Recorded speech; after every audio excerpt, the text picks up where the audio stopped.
Hey, so this is the Drunkalogs, a podcast about addiction and recovery in which each guest shares their version of how it was, what happened, and how it is now, and then endures a half-hour Q&A at the hands of your host, Nick Morton.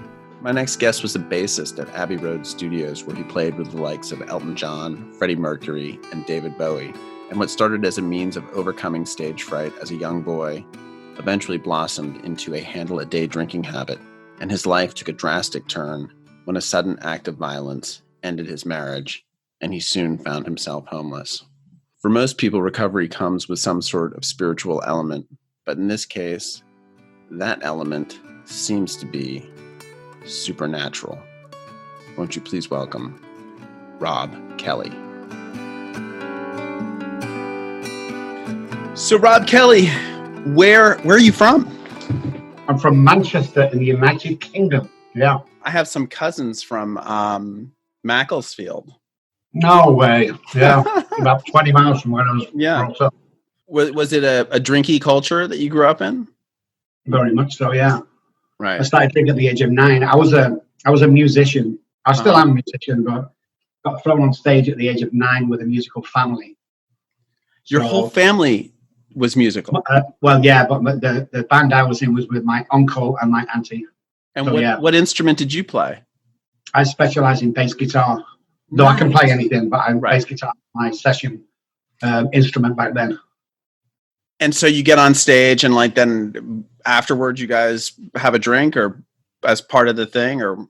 Well, I mean, you can imagine the age of 9. I'm like a little guy with his guitar strapped around me, and I was a bit of a savant when it comes to music. I don't know why, but I just did. So that's why I was such a young age. But I remember the exact night. What happened is we played at Liverpool. We played that club in Liverpool, and there was about 1,000 people there, which is about 800 more than there usually is. And I got stage fright. I was very scared and nervous. And, you know, my uncle came over and said, "Hey, drink this." And it was like half a pint of beer. And I drank it, and the whole world just changed within like 30 seconds. That's amazing. It was on. It was on. And did you... I mean, I'm sure. I mean, what an effective cure for that. That ailment. You know, I mean, nothing can get you over stage fright quite like booze. And so that's 9 years old. So how does it progress from there? Well, I drank every Friday and Saturday because that's when we went out and played. Right. In pubs and bars, and it kind of through my teens, maybe Friday, Saturday, and Sunday. And then towards 16, 17, I was a session bass player at Strawberry Studios, which is in Stockport, just next to Macclesfield. In fact, they share the same postal code, owned by 10cc. So I did some good things musical-wise, but then it didn't really start taking off until... Hey, I'm curious. When you were drinking, you know, between 9 and 16, did it feel to you like a tool to get over your stage fright and get on stage? And was there a party element to it too? Because everyone around you is partying? No, you're just like, this is my medicine to get on stage. Yes, that's all it was. Yeah, because my uncle drank 1 beer or 2 beers. That's all he drank during the night because he would drive. Right. My auntie doesn't drink at all. So it was. And what kind of music? What kind of music were you guys doing? Well, we called it cabaret music, but it was basically country and western. Right. You know, with a few pop songs in. So middle of the road kind of things for the average working class family, because that's the places we play, working men's clubs and cabaret bars. So great. Well, the thing is, everyone says, you know, when especially today with Pink Floyd and stuff like that, they go, "Oh, have you heard this song? They're amazing." I don't know any songs by Pink Floyd, or never used to, because during the week, I could only listen to what we were rehearsing for, because my uncle would always bring 3 new songs every week, because there was only a certain amount of clubs we could play. So every time we went backstage to play the same old stuff, it won't be so exciting. So all through the week, I'd be learning the bass lines. So I never listened to normal music growing up. So I missed out in all the Floyd and the Black Sabbath and all them great bands around. I just didn't really get into. Yeah, that's interesting. I mean, it's funny because I do stand-up comedy, and like, you know, you have some people who are super supportive and they come back and see you again and again. And I feel like, oh shit, that person's in the audience. I gotta have, like, you know, some new jokes. I can't just do the same old stuff. Yeah. So then you're working as a bassist at that studio, Yes.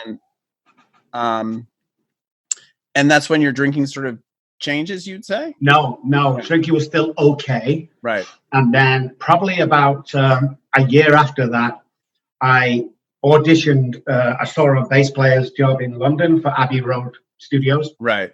And I applied for that. It took me 7 auditions, and I finally got the job. That's Wow. where it took off. That's where I saw my first piece of cocaine and started to drink vodka and not beer. And then, oh my goodness. And what was it like being a 17-year-old bassist at Abbey Road? I mean, who were you recording with? Queen, Elton John, David Bowie, just to mention a few. That's amazing. You know? I know. My story is crazy. I mean, when the manager of the producer of Abbey Road in that session calls you up and says, Freddie has asked you to come in and do a 3-hour session with some of the songs that he's messing around with. It's just like I jump in my Porsche and I drive over there, and just see, I always felt abandoned when I was a kid. It's partly alcoholism.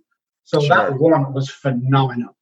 So it was just outstanding. I mean, you sleep with any girl that you want, you get in any club that you want.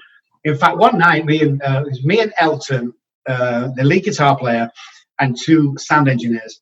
We went back to Elton's hotel, which I think was the Savoy Hotel. Mm-hmm. It was a horrible night, raining and pouring and thundering, and we went back and went up to the penthouse suite, and we're all joking and having a laugh and drinking and stuff, and you can imagine there's all sorts of stuff and girls and everything. And then all of a sudden I hear Elton, and he's in the bedroom. This is a suite, so it's quite big. Yeah. I hear him screaming on the phone to somebody. So I walked in and I'm like, what are you doing? He's only calling reception and saying to the receptionist, and I quote, if you don't stop the rain and the wind right now, I'm never going to book in this hotel ever again. Oh my God. That's the craziness I was surrounded by. That's wild. I know. And I mean, I assume everyone, used and did drugs while they were recording, like during allegedly. Right. Yes. And so then at what age do you head to Oxford? While I was at Abbey Road, that financed my university days. Right. Because we could never, I pulled a few tricks to get in there. I have the addictive brain, which is a very, very clever brain. Sure. Once it's put to good use. So if you don't kill yourself with alcohol, a good chance of becoming somebody. And I joined the Freemasons in Manchester, which is very secretive in the UK. It's not the same as over here. Right. I mean, you would never find a sign outside the building. It was all for church. How did you manage to join it?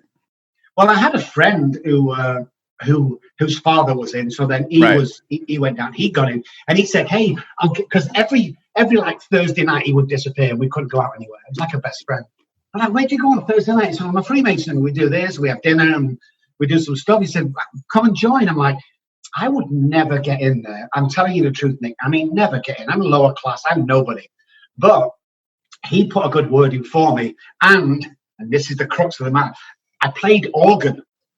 And they've been looking for an organist for about 3 years. Right. So I went along like all young and everything, and I would have got blackballed straight away. I mean, sure. I come from a trailer park almost. Because they needed an organist, they all put the white ball in, and I got voted in. Wow. So that's how I got in. It was all, everything I've done really is by default. Right. It never was supposed to happen, but it happened. Yeah. So I get in the Freemason, and then obviously I make a few contacts who makes a contact at Oxford, some dean, I can't remember who it is, who got me. My grades would have never got me in there. Wow. Never got me in there. That's so amazing. It was all pulling strings and who you know. And it taught me a great lesson from there on. It's like, obviously, it's not what you know, it's who you know. Sure. Always. And is the college at Oxford that you were at, was it one of those like fancy old great buildings? Oh, they all are. Yeah, we had dress code. We had dress code for normal daytime, and we had dress code for dinner, and we had dress code for outings. We had dress codes for rowing. It was just ridiculous. It was just like all wearing caps and hats, and stuff that if my friends saw me would disown me. Right. And did you, how did you do academically there? I did okay. Right. I mean, I scraped that. Here we go again. I scraped through, and I'm talking. I should really be saying this, but I will. I don't know what you're bringing something out, but it's not coming out. I paid people to do stuff. That's all I'm saying with that one. So right, sure. Hey, whatever it takes. It's funny. Growing up, I like when I was in sort of like the height of my. When drug using and alcohol was fun for me, and I sort of thought I was like a sort of a beat poet, I read Brideshead Revisited, which a huge part of it takes place in Oxford. And every time I went to Oxford a couple times, and it's got to be like one of the most magical places in the world. Yeah. I mean, the idea that all of this has been built around these kids so that they can learn is. I know crazy. It's like a different world. It's like Harry Potter on steroids. Totally. Yeah. I mean, people can't believe. I mean, it's funny because when I came over here, people, I like looking at old buildings and people in America. Well, look at this building. It was built in 1960, and I'm like, we have buildings that are built in like 1400. What do you mean 1960? That's not an old building. That's a new build in England. Totally. And so then how is what's your sort of like party life like at Oxford? I mean, are people aware that you're heading down to Abbey Road every time? Oh, yes. Yeah. Friends are, especially nighttime gigs. Most bands like to record at nighttime and in the morning, for whatever reasons, probably sleeping. But a few of them did, and the party life was amazing. Yeah. We had our little pubs around the corner that we used to sneak in. And like I say, word got around that I was playing at Abbey Road with people, so all the clubs and everything would be easy to get in. Sure. And I kind of got that superstar status. Again, by default, it wasn't me. Yeah. That always the bass player for Queen. I wasn't the bass player for Queen. I did about 3 songs that never got on any albums, right. Stuff like that. But, back in the day, what they would offer you was, I mean, I can't remember the exact price, but let's say they'd say, hey, you want to come in and do a session? You get $1,000 an hour. It's a 3-hour session for 2 songs. Wow. You can either take the $1,000 and with no name on the album or a mention, or you can take $300 and you can have a mention on the album. Right. Well, of course, I don't give a crap about any mentions. I want the money. So most people went for the big bucks. Yeah, sure. Or the big pounds. And so then what happens? I assume you graduate from Oxford, yeah? Yes, graduated from Oxford. Got fired from Abbey Road for being drunk. Was that a big moment in your? What happened? Like, what was that? Well, it just sessions got fewer and fewer. Right. And then it wasn't a defining moment coming and go, hey, you're fired. It was a case of the phone stopped ringing. Yeah, sure. So again, because of my Freemason contact, I went into the police force. Go figure that one. I don't know how that occurred. So I was in the police force. I think a little bit was to make my mom proud and my dad proud, because it's hard to get in the police force. It's not like over here. Again, it's not like America. It's really hard.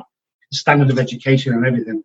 Where and what city were you based in? I was Greater Manchester, so I was M Division. There's about 7 or 8 different divisions in Manchester, but I was on the M Division, which was Old Trafford, near United's ground, and surrounding areas about 40 miles either side. And I lasted for about 8 or 9 months, and I got fired for being drunk. Right. On the duty. So you can see a pattern here, can't you? I mean, I didn't, but you can see a pattern here. But so when you're policing, like, what's your drinking looking like at that point? Like, I mean, it's very manageable. Very manageable. Right. I mean, I'm not drinking during the day. Right. I'm still over the limit from the night before. Right. Sure. So if I was going on a 6-2? No, 6-2 shift. I would stop drinking until maybe 3 a.m. So by the time I drove to work 2 hours later. Sure. Yeah. Right. So you get fired from the Manchester police force, and then where do you go? I had nothing for the interim period. I just bummed around for a few weeks, and then my sister said, "Hey," she worked for a telecom company, which is kind of unheard of, but they changed from building masts for the army to building telemasts for the new era of a mobile phone. Right. There was no phones. They were just building these networks for, Sure. phones to come out in the future. So I joined the company for about 2 months. And after 2 months, I thought, I can do this. This is just hiring contractors to do work for the big telecom companies. So that's what I did. I set my own company up. And probably within 12 months, just like everything else I do, we were doing millions. Wow. We just boom, straight up into the big house on the hill, Porsches, Bentleys, Mercedes. And life started to get really exciting. And you're still in Manchester at this point? Still just outside Manchester in Cheshire. Yeah, but just in Manchester still. I'd already done a little bout in London. Right. But I was back to Manchester by now. And so is all your childhood friends wildly impressed with you at this point, with your big house on the hill and your... Yeah, but here's the problem there. And I've never asked anybody else if they ever go through this. You see, because I became wealthy very quickly, obviously it went to my head and it was egoistic and cocky. So the guys that were my friends didn't want to know me. Right. And the guys that were wealthy didn't want to know me because I didn't come from money. Yeah. So I found myself in that weird situation where I started to isolate. Right. And the only friends I had was people at work. Yeah. And that is when it all started going wrong for me. I feel like you see that in Hollywood a bit, where it's like these people, they go from nothing to sort of this wild fame and money, but there's no support system out here for them. So really the only people they can hang out with are the people who are kind of on their payroll. Yes. And that becomes very, very closed. Yeah. They all become yes men. Yeah. No one ever dare. I mean, I'm walking around in the garden in 5:30 in the morning down in a bottle of vodka. Right. And I get to work and I was like, oh, Rob's had a drink already. He's a cool guy. He's fantastic. He's awesome. Right. Nobody said, what the hell are you doing? That's not normal. Nobody said that to me. And so how does that blow up? Well, I kind of know that I'm drinking too much, but I'm not an alcoholic, any problems. So I decided to get married. Right. I thought, hey, because I had a girlfriend, I thought if we get married together, maybe I can cut back on my drinking and, see how it goes. So we got married and that didn't work, the drinking. We still got money worked, but the drinking didn't stop. And then we decided to go for a baby. We wanted to get pregnant. So she was 8 or 9 months pregnant and went on the way to the hospital. And I said, when the baby's born, I'm done with drinking. I've finished. I'm over. I'm a father. It's all over. So when the baby was born, I give her a kiss on the head and looked in my wife's eyes and said, I'm never drinking again. And how old are you at this point? That was probably the worst 4 hours of my life. Because that's all I lasted. Oh, my goodness. And then I was drinking vodka by the bottle, and then it was just, stumbled through the next couple of years and then decided to have another baby. And then that was it. That was the drinking finished because now we had a family. Now there was 2 children involved. Too much for my wife to handle. How old were you when the first child was born? I want to say about 25, maybe. 25.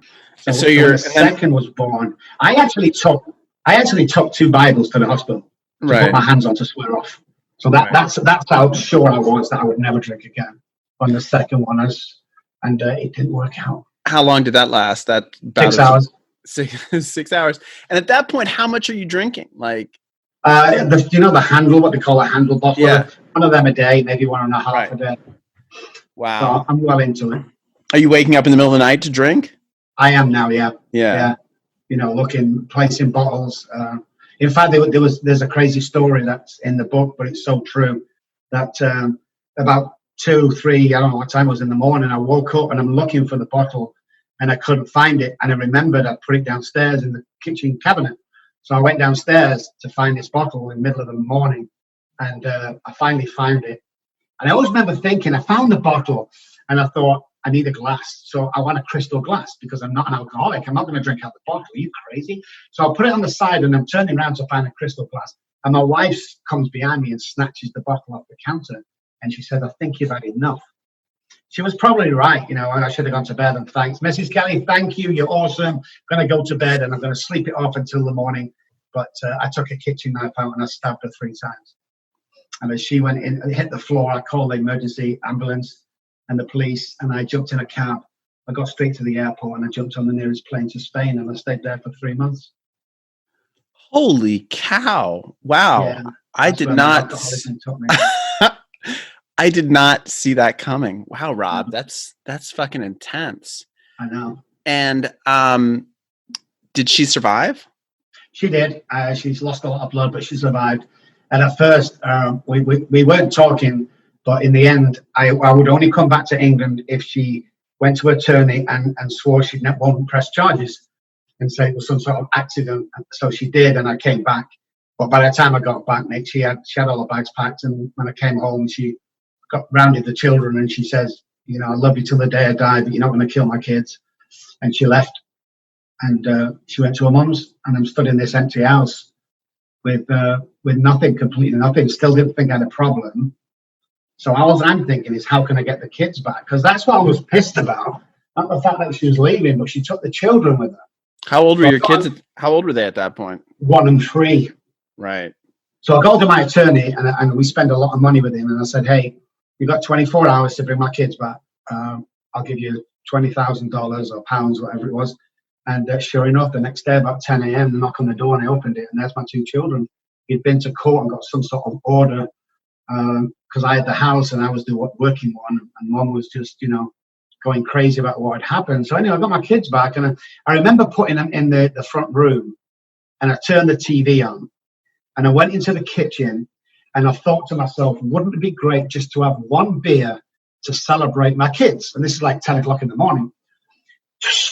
The can opened, and that's the last thing I remember for 3 days. When the police rammed the door down, because that's what they had to do, they found me unconscious. They found bottles of vodka all around the house that I'd been out to liquor stores. The children had not been fed for 2 or 3 days. The diapers had not been changed for 2 or 3 days. They grabbed the children, they kicked me, the policeman kicked me, and woke up, and he served me with unfit father papers. And I got up, I was still hungover. They grabbed my children and they took them to the front door and passed them over to Mum. And the mum was there, mother-in-law was there, the authorities there, child protection services were there, the police were there. It was a big scene. And as my daughter was walking down the path, she looked at me and said, Daddy, please don't go. And she's only 3. And then halfway down the path, she's got Mummy's hand and she's walking down the path. And she turned around again and she said, Daddy, please get better. And they get to the gate and they open the gate. And she turned around one more time and she says, Daddy, please stop drinking. Right. I couldn't do it. I went back into the kitchen. I opened a bottle of vodka. And 6 months later, the house is gone, the cars have gone, the wife had gone, the kids had gone. I'd been thrown out by parents. I'd been thrown out of friends. And I was on the streets, homeless, living in bus shelters and sleeping under bushes. Wow. Still didn't think I had a problem. Just thought it was a bit of bad luck. And what happened to your company? I mean, did you just stop going to work, basically? I mean, you're just holed up, pounding booze all day. Yeah, basically, yeah, that's what I was doing. And are you every now and then trying to pull your shit together or kidding yourself into thinking you have your shit together, that you can make a run for your children or for the company? Or I think so, yeah. Right. It was a pretty hazy 24-hour drunken, vomiting, drinking. Sure. Of course, the days go into one, a week go into months, and months go into years. But, wow. after a few months, I knew it was all gone wrong, and I had to leave the house. And so you end up on the streets in Manchester?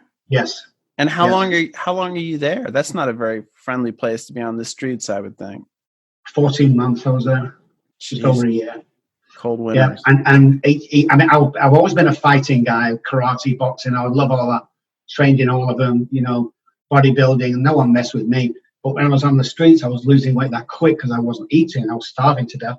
That people eventually would steal stuff and beat me up, and I had all my teeth knocked out, and got stabbed a few times. It was just survival every day, trying to survive, drinking, stealing alcohol, stealing wallets, whatever I could do to make sure I could feed my alcohol habit every single day was a battle to get alcohol. Yeah, I mean, you had before this, you said you were drinking a handle of vodka a day, and it's hard to drink much more than that. But I mean, that's a lot. That's a big habit to feed on the street. I mean, it's a big habit to feed anywhere. Yeah.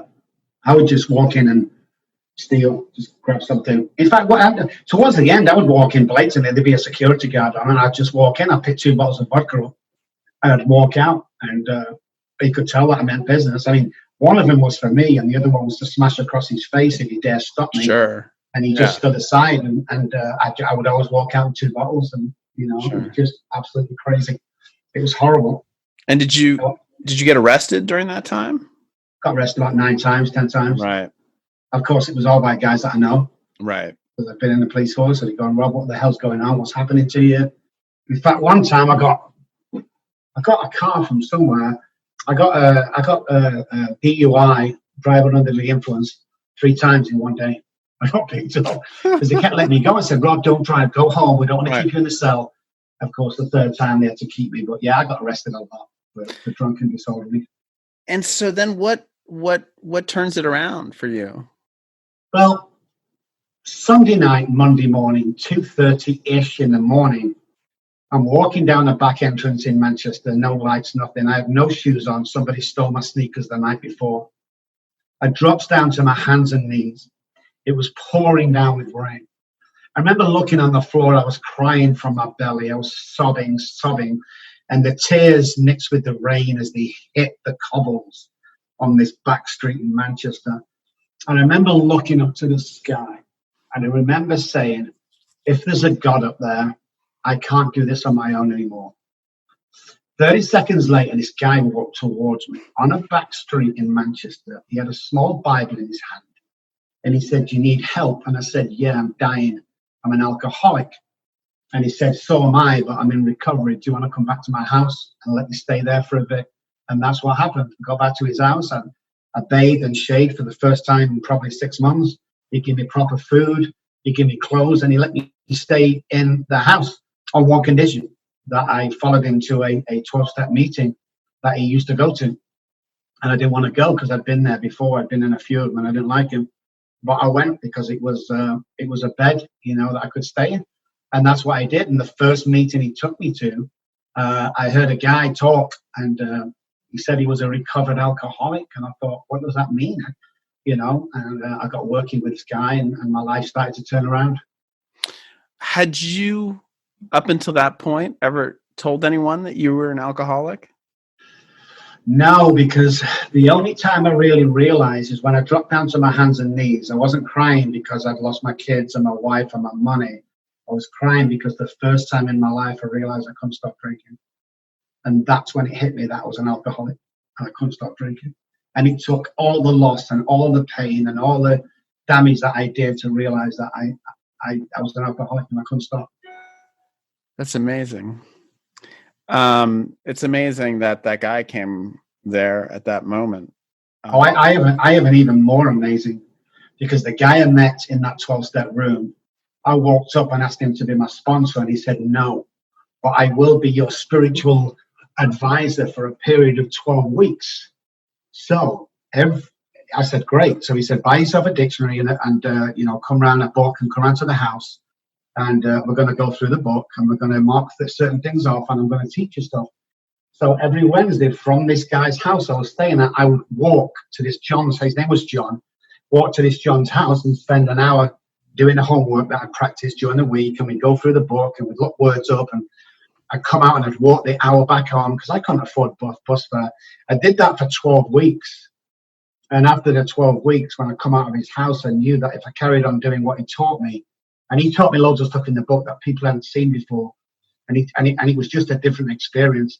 But I knew I'd never drink again if I continued to do what I'm doing. So I came home, and within 2 or 3 weeks, I had a little part-time job. And within 4 or 5 weeks, I had a little apartment. And I came out one day and I looked at the gas station, the petrol station. I thought, I'm going to buy John something, because my life was amazing right now. I wasn't earning much, probably $40 or £40 a week or something. So I bought him a little teddy bear.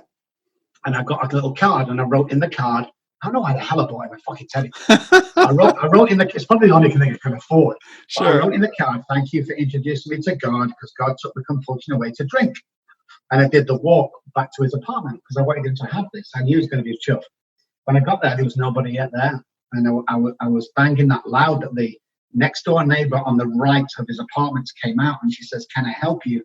And I says, can you tell me where John's moved to? And she said, you must have the wrong address. There's nobody been in that apartment for 6 months. So she closed the door, and I'm thinking she's a nutcase. So I went to the left-hand side and knocked on the door, and a guy comes to the door, and he says, can I help you? And I said, can you tell me where John's relocated to, please? And he said, there's been no one in that apartment for at least a year. Mate, you've got the wrong apartment. Never found that guy. Went back to the meeting that I met him, and I kept saying to people, do you remember me speaking to that John? And I got really angry there, Nick. I nearly punched somebody out because they kept saying, you were stood in the corner talking to yourself. And I'm like, if you say that again, I'm going to hurt you, because I thought he was ridiculing me. And we could never find that man. To this day, I've never found him. Yet my program's based on what he taught me. That's why my success rate is 97%.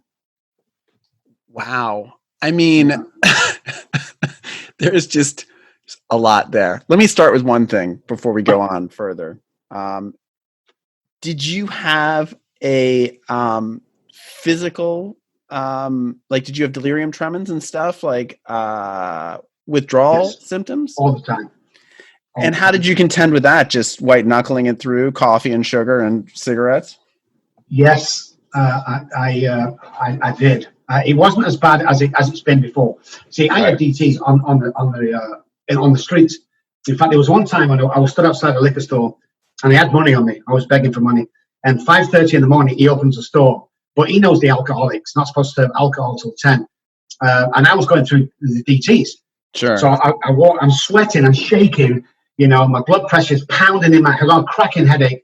And I walked to the counter, and I put my £10 on the counter, and he put the bottle, and I grabbed the handle of the bottle, and I went, and the shake stopped, the sweating stopped, the headache cleared, and I looked at the bottle, and I thought to myself for the first time in my life, damn, it's not the alcohol. Right. So when I finally went back to the guy's house, that's all I kept thinking about that episode. It's not the alcohol. Right. So my DTs wasn't bad, and I got through it pretty good. That guy who picked you up on the cobblestone street in the middle of the night, have you kept touch with him? I have. His name's Derek, and he still lives in the same little house in Manchester. And I lived with him for about a month. And he got me into a halfway house that had apartments there. And from there, I got my own place. So yeah, I keep in touch with him. He's a great guy. And what's his take on this mysterious spiritual figure, John, who disappeared?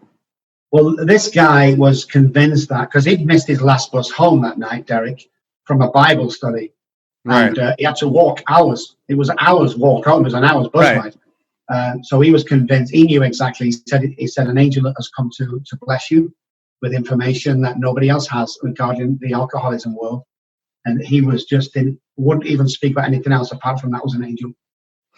And that meeting that he took you to you kept attending that meeting even as you were... No, I didn't attend, because the first time I met him, but when I went back, because we went to other meetings, when I went back, I never meant to meet him with John. That's where I met him. So when I went back to say, hey, where is he? And they kept saying he wasn't here, I wouldn't go to that meeting. I was like, I'm not coming back here ever again. When you were regularly seeing John on Wednesdays, were you attending meetings as well, or were you just seeing him? Interesting. Yeah, he told me not to. He says, stay away from meetings while we're doing this. But the work you were doing with him was work with the Bible or the Big Book, or the Big Book, right? Big Book and a dictionary is what he told me to bring. Wow, that's wild. Yeah, the book and a dictionary. He told me to take a dictionary. Of course, I was insulted by that because I went to Oxford.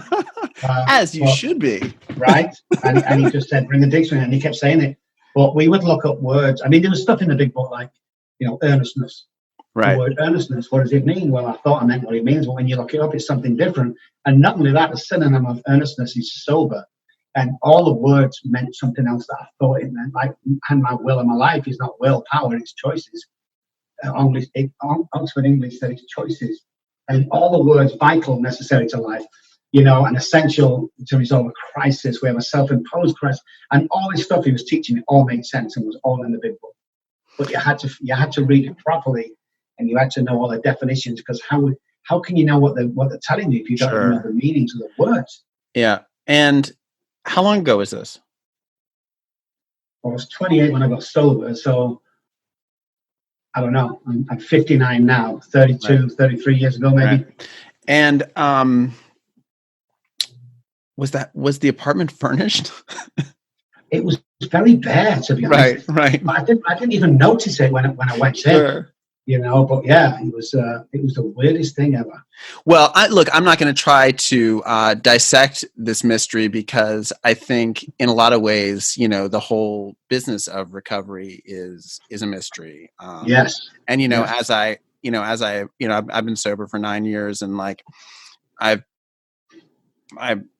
during this pandemic have not been going to a lot of meetings, but I've still been seeing my therapist, and we talk a lot about like the unconscious and its work as a guiding force, and sort of unlocking its ability to work in tandem with your conscious to achieve the things that you want.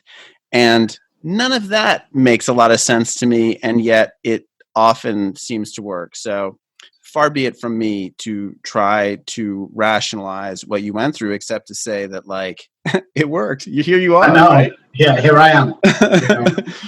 And so where do you go? So you managed to, you know, step by step put your life a little bit back together. And then what happens?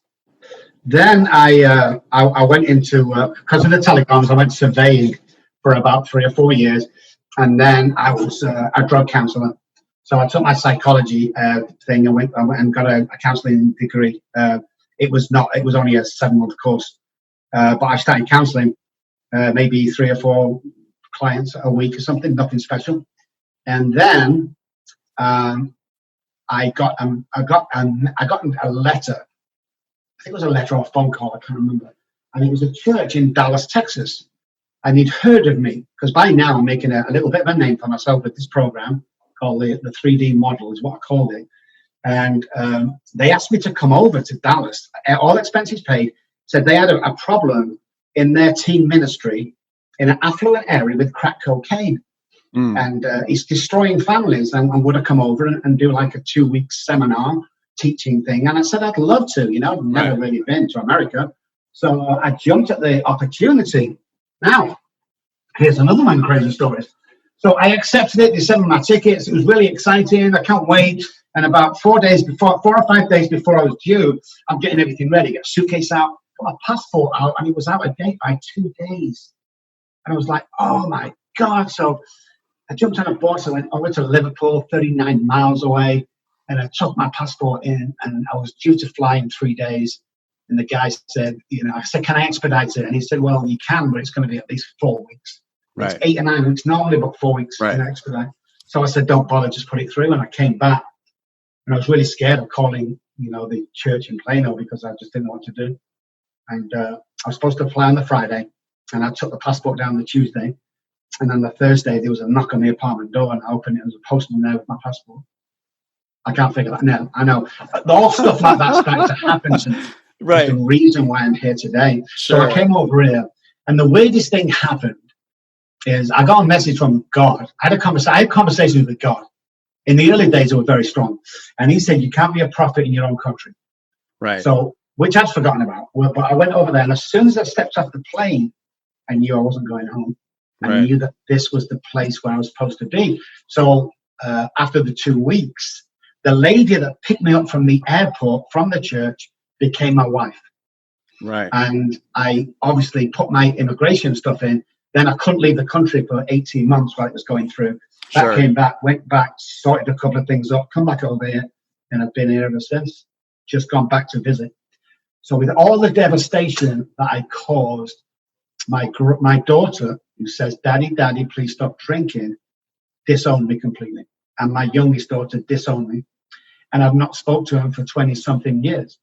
And 2 years ago, I got a message on Facebook from Charlotte, my eldest, saying, Dad, I want to see you. And I don't believe everything's being told. I'm very proud of you. So I jumped on the next plane. I went over there. We met. We cried. And then was outside of her apartment. And he was just sobbing. And she said, I've got a surprise for you, Dad. And we walked in the door, and there was my 1-year-old granddaughter. No way. held her for the first time. And it was just Amazing. miracles. It was phenomenal. And we go back there 3 times a year to see them. And are you in touch with both children now? The youngest one, is adamant that she doesn't have a father. Right. And what about your ex-wife? Have you reconciled with her at all? No. She when she found out my eldest was talking to her, she threatened to disown my eldest if I spoke to her again. So we had to do it in secret, which was a bit awkward. And what has their life been like in the interim? Horrible. They both see counsellors. They both suffer from PTSD from me, from my alcoholism and the damage done in the house, psychological damage. Never touched the kids, never touched my wife, apart from the time I stabbed her. Apart from that, was never violent, never punched her. So, but yeah, terrible. A lot of nightmares, a lot of problems in school. Terrible. I still carry that guilt today. Yeah, no, that's hard. I mean, I have 2 little kids, and I'm here, whatever. I'm doing my best, but I'm not perfect, and I'm like, oh God, I know that this, whatever. You'll have a bad afternoon and be like, they'll be talking about this in therapy, right? 25 years from now. I mean, on some level, I feel like there's no way to get out of it without some trauma, but obviously that's more extreme from both your sides to have to, know that your kids had a life that you weren't a part of, but by the same token, it's a blessing to be able to be a part of it now. And did you have children with your second wife or no? No. Right. Second wife was a Texas, and got divorced from her. About 8 years ago. And then I married my third wife, who I'm still with today. We've been married for 5 years. And then this recovery group that you founded that's been an evolution, I assume, from the, coming to Dallas to speak at that event. Yes. And, yes. It was kind of created. I had it in Manchester, but it was just what I used to call myself. But when we came over here, we decided that Robb, R-O-B-B, because I tried Robb with 1 B, and it was just couldn't find the domain name. So my guy, he was my marketing guy, said, "Hey, put 2 B's in your name," and we did, and the domain was $12. Right. And every time somebody put my name into Google, it was number 1 all the time without any. Right. So that's how we Amazing. started. Hilarious. Yeah.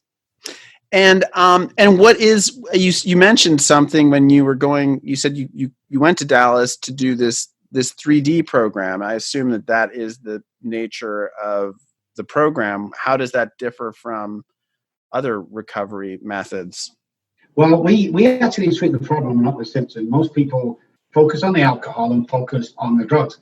We focus on neural pathways. We're more brain science. Neuroplasticity is what we specialize in, and behavior change. So there's 2 things we do. We change the way we think using neuro-linguistic programming, NLP. I'm a practitioner, and also somatic experience, which teaches us to recognize the body, because before we relapse, there's a period of time before that when we really relapse, when we start acting out, when we start behavior changes, when our body starts feeling stuff. And then my psychotherapist, which you will go with 2 days a week, she uses the ACA program, Adult Child of Alcoholic, and she goes back to scenes of crimes as a child, and she clears all that up and does the inner child work. And between the both of us, this amazing program has come to fruition. Let me ask you something. When your body, what are some of the signs that you'll feel in your body when you'll feel a lot of gut feeling, which comes from the tribal days. Not everyone doesn't, it's just a gut feeling. No, that's a very real feeling. You should take notice of. Right. Back in the day, when a tribal member would get one of them feelings, they'd wake the rest of the tribe up because there was danger. Right. You get heavy in the heart, your shoulders start aching, your stomach will start churning, and then the mental obsession will kick in, and then it's too late. Right.